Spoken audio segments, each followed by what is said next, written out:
Cmpl being Asia's largest expo, we are participating for the second time in Cmpl, and this time we are in Delhi.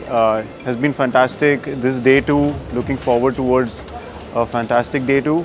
Yesterday day one was pretty exciting. We got over 500 leads.